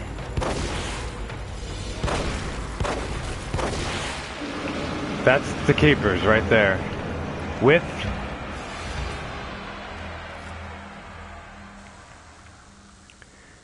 So, I didn't use any of these shock bolts. I can just pick them back up. The only other bolt you can do this with is the explosive bolt you can pick back up. And really, I just put that there just in case. It's more useful. I mean, for instance, the Chapter 10 boss, when he turns purple, I usually make a trail of shock bolts towards myself. He'll just run directly at me, and just run into it.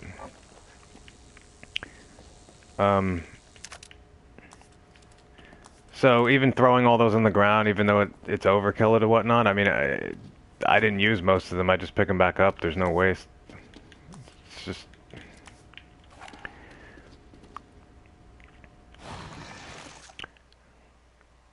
So I mean, I upgraded my Magnum primarily for this part, for the Chapter 14 boss, and I used it on the Keeper in the fridge in Chapter 13. 1 bullet to the stomach each time he spawned 3 times. So 3 bullets.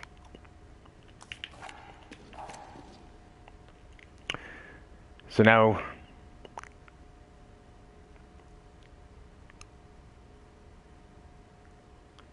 $40 below.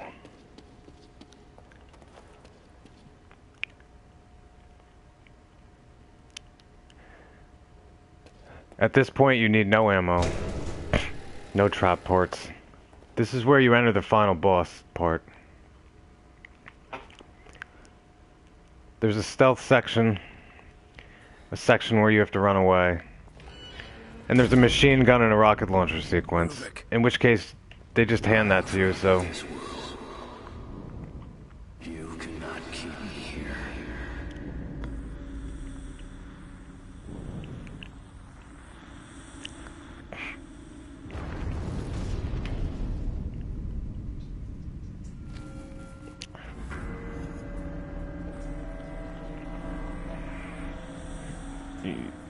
Basically, you just have to avoid the lights. If you hit them, you get sent back to the beginning. I don't even think you die. But really, that's equivalent to dying in some... I mean, it doesn't go on your stats, I guess, but if you did die, you just go back to the beginning at a checkpoint anyway, so... I gotta remember, like, on this mode, there's extra traps, so yeah, they put bear traps all around here. That's... Which really, I mean, is good for one... I mean, it's extra parts, but...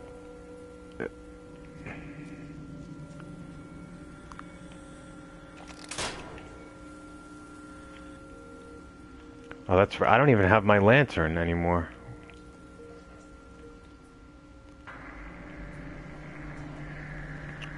It says during the cutscene, I hit Ruvik over the head with my lantern and he lit on fire.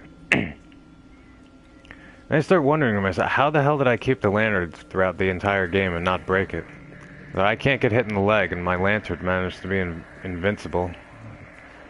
Tripwire. Yeah, they put traps all over the place. On casual mode, I know I don't even think there's any traps along this pathway.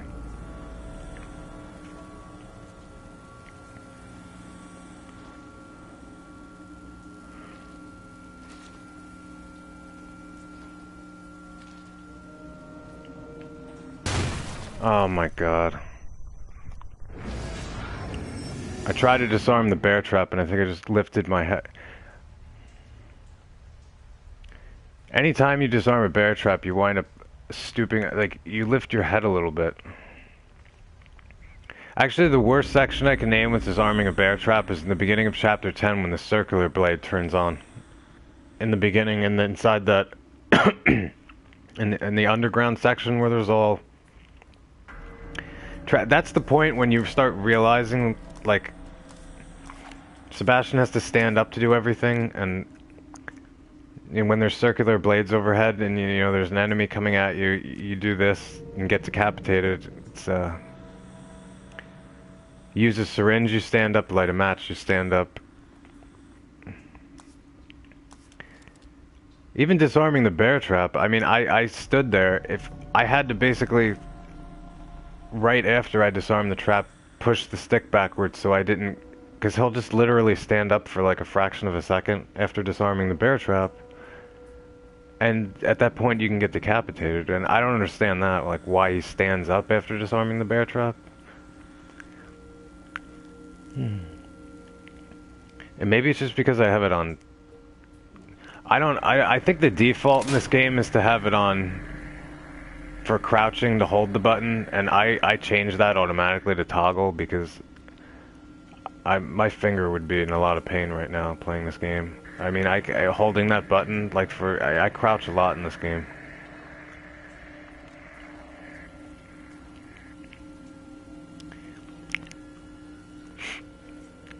It's -50 in Canada?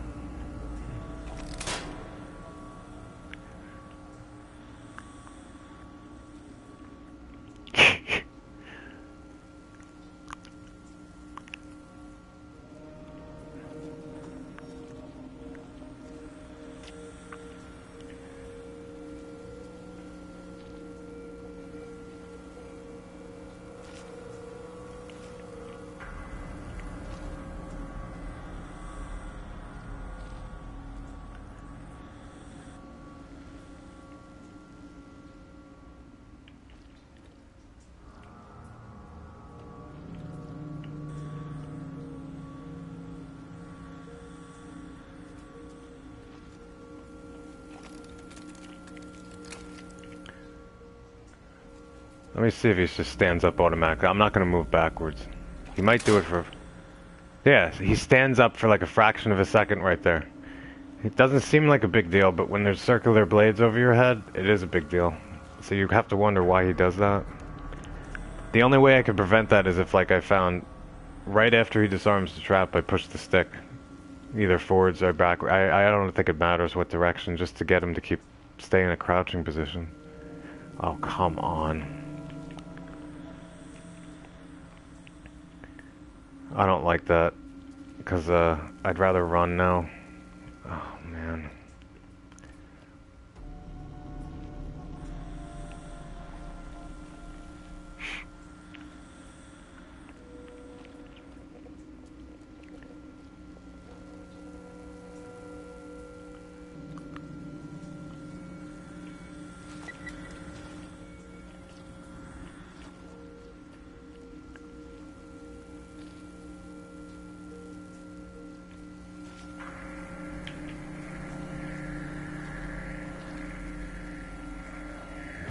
Oh, this is a pain.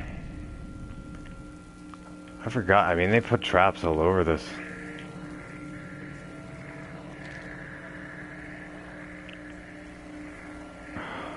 Can I crouch under that? I really hope I can crouch under this, that I don't have to disarm this, because I don't think I have... Oh my god. Alright, that was a little risky. Oh, there's a... I don't know how I'm supposed to... I mean, I've done this before. Why is this such a problem? No, come on.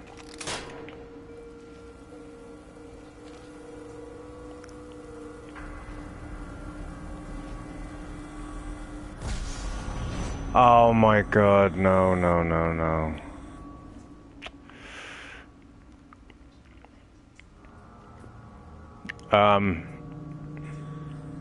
AKUMU mode, AKUMU is the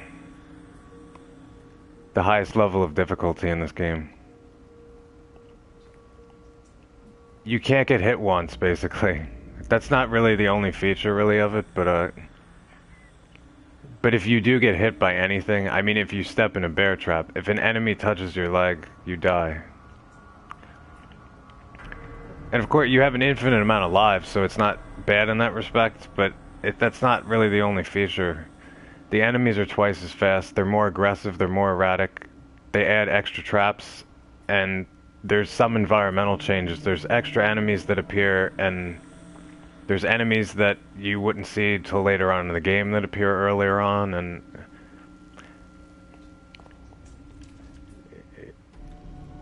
basically, if you want to get a platinum in this game, you have to beat it on this mode.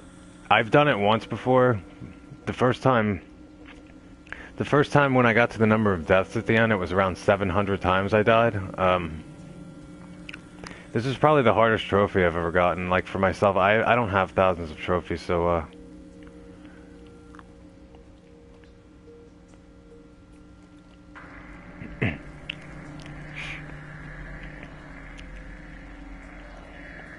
you may have gotten some laughs. It's hard to tell. It's not...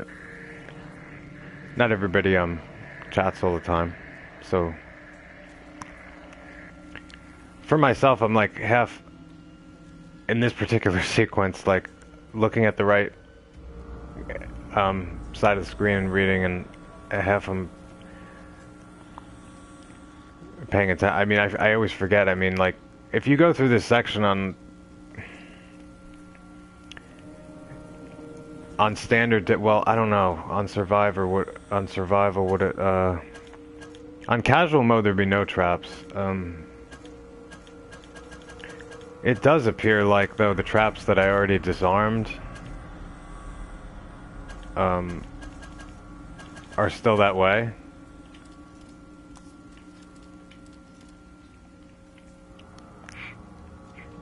I mean, they do tell you when you start playing. I mean, the thing is, some people don't know about this mode, probably because I don't know if you've played this game. When you start out, you only have two options in the beginning. You can choose to play on casual or survival mode. And there's two other difficulties. There's Nightmare and AKUMU mode. And oh, I guess everything I already disarmed is already disarmed, so that's good. You can if you play it on casual mode, you won't unlock AKUMU mode. You'll only unlock Nightmare mode. If you beat it on either Nightmare or AKUMU, you'll get brass knuckles from beating it, which doesn't sound like a big reward. But to me, it's a hell of a lot funner than running around and getting the rocket launcher or machine gun. Because, I mean, with the brass knuckles, you can literally run up to a normal enemy and punch them in the face and their head explodes. Like, you can just run around and punch all the enemies to death.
I'm really glad I didn't have to disarm that tripwire, because